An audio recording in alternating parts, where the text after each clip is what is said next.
અફઘાનિસ્તાનમાં ભૂકંપનો કહેર, મૃત્યુ આંક 1124 થયો, 3251 ઘાયલ. પૂર્વીય અફઘાનિસ્તાનમાં રવિવારે રાત્રે આવેલા 6.0ની તીવ્રતાના વિનાશક ભૂકંપમાં મૃત્યુઆંક વધીને 1124 પર પહોંચી ગયો છે, જ્યારે 3251થી વધુ લોકો ઘાયલ થયા હોવાની સત્તાવાર પુષ્ટિ થઈ છે.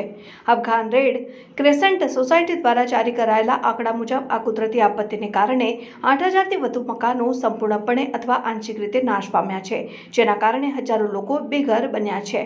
ભૂકંપનું કેન્દ્ર બિંદુ પાકિસ્તાનની સરહદ નજીક આવેલા પૂર્વી પ્રાંતો કુનાર અને નંગરહારમાં હતું, અને જ્યાં મોટાભાગના મકાનો માટી અને લાકડાના બનેલા હોવાથી ભારે તારાજી સર્જાઈ હતી.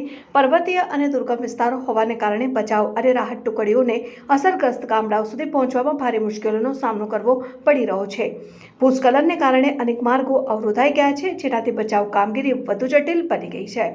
સ્થાનિક અધિકારીઓ અને આંતરરાષ્ટ્રીય સહાય સંસ્થાઓ કાટમાળ નીચે હજુ પણ વધુ લોકો ફસાયેલા હોવાની આશંકા વ્યક્ત કરી રહ્યા છે, જેના કારણે મૃત્યુઆંક વધવાની ભીતિ છે. અફઘાનિસ્તાનની વચગાળાની સરકારે આ ભયાનક આપત્તિને પહોંચી વળવા માટે આંતરરાષ્ટ્રીય સમુદાય પાસે તાત્કાલિક સહાય માટે અપીલ કરી છે. હાલમાં બચાવકર્તાઓ જીવિતોને શોધવા અને ઘાયલોને તબીબી સારવાર પૂરી પાડવા માટે દિવસ રાત કાર્યરત છે.